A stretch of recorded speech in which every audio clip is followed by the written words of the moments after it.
मित्रांनो नमस्कार. कशा आहात? तुम्हाला एक महत्त्वाचा रूल शिकवायचा तर आहेच, नो डाऊट. परंतु त्यासोबत असे जे छोटे छोटे अनेक प्रकारचे नियम्स आहेत, ते नियम तुम्हाला यावे अशी माझी मनापासून इच्छा होती. त्यासाठी मी आता ही नवीन सिरीज सुरू करत आहे. या नवीन सिरीजमध्ये स्पोकन इंग्लिशसाठी अत्यंत महत्त्वाची क्रांती तुमच्या आयुष्यात होणार आहे, यात मला काही डाऊट नाही. कारण इतक्या छोट्या छोट्या गोष्टी असतात, या छोट्या छोट्या गोष्टींमध्ये इतक्या अडचणी असतात की काय वापरू मी, इज वापरू की आर वापरू, वॉज वापरू की वेअर वापरू, हॅव वापरू की हॅज वापरू, असे छोटे छोटे इतके नियम असतात ना, इतक्या गोष्टी असतात आणि त्या गोष्टींमध्ये नेहमी कन्फ्युजन असतं. तर इथून पुढे तुम्हाला केव्हाही असं कन्फ्युजन झालं की सरळ ही प्लेलिस्ट ओपन करायची आणि या छोटासा व्हिडिओ बघायचा. तर आज आपण कोणता व्हिडिओ बघणार आहोत किंवा कोणती महत्त्वाची माहिती घेणार आहोत? ऑल यासाठी आपण इज वापरायचा की आर वापरायचा, किंवा वॉज वापरायचा की वेअर वापरायचा. इज आणि आर सिंग्युलर आहे, वॉज आणि इज आणि वॉज सिंग्युलर आहे, आर आणि वेअर प्लुरल आहे. अगदी त्याचप्रमाणे हॅज हा सिंग्युलर वर्ब आहे आणि हॅव हा प्लुरल वर्ब आहे. तर नेमकं आपण काय वापरायचं ते आपल्याला आता समजून घ्यायचं आहे. या ठिकाणी पहिला जो नियम मी तुम्हाला शिकवणार आहे तो ऑलचा नियम आहे. त्यामध्ये ऑल या शब्दाला वेगवेगळ्या पद्धतीने वाक्यात वापरायचं असतं. आधी हे आपल्याला समजून घ्यावं लागेल. त्यामुळे ऑल आपण काय म्हणून वापरतो हे अगदी आपल्याला जर क्लिअर असलं तर आपला नियम चुकणार नाही किंवा आपलं वाक्य चुकणार नाही. ज्यावेळेस आपण ऑल एव्हरीथिंग म्हणून वापरू, प्रत्येक वस्तूसाठी आपण ऑल या शब्दाचा वापर करणार आहोत. प्रत्येक वस्तूसाठी ऑल. ऑल म्हणजे काय? एव्हरीथिंग, प्रत्येक वस्तू. मग त्यावेळेस जर प्रत्येक वस्तू, काय मराठी शब्द प्रत्येक. आता प्रत्येकमध्ये कोणता शब्द लपलेला असतो? एक शब्द लपलेला असतो. याचा अर्थ काय झाला? हा सिंग्युलर सब्जेक्ट राहील, राईट.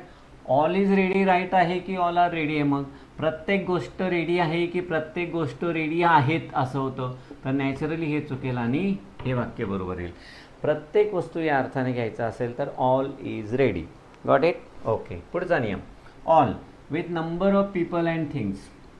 ऑल हा शब्द आपण जर लोकांची संख्या किंवा वस्तूंची संख्या या अर्थाने घेणार असू तर आपल्याला काय म्हणून ऑलचा वापर करायचा आहे? तर लोकांची संख्या प्लुरल असते, राईट. वस्तूंची संख्या प्लुरल असते. म्हणून लोकांची संख्या आणि वस्तूंची संख्या या अर्थाने घ्यायचा असेल तर आपल्याला ऑल हा प्लुरलने जावं लागेल. मग कोणता बरोबर आहे? All are well, all is वेल.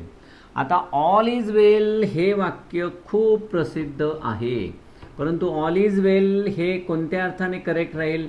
वस्तू या अर्थाने. प्रत्येक गोष्ट करेक्ट आहे, ऑल इज वेल. परंतु सगळी लोक चांगली आहेत, ऑल इज वेल करेक्ट येईल का? नाही. सगळी लोक चांगली आहेत, ऑल आर वेल करेक्ट येईल का? निश्चितच.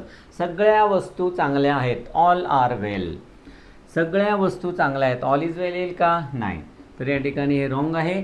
जर आपल्याला लोकांची संख्या, वस्तूंची संख्या या अर्थाने जायचं असेल तर ऑल आर वेल.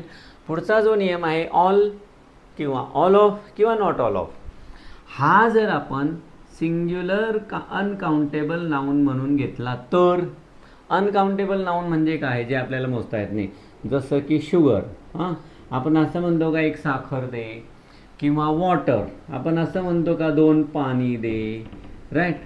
तर बॉटल ऑफ वॉटर मात्र मोजता येतात बरं का, बॉटल्स ऑफ वॉटर मोजता येतील, राईट.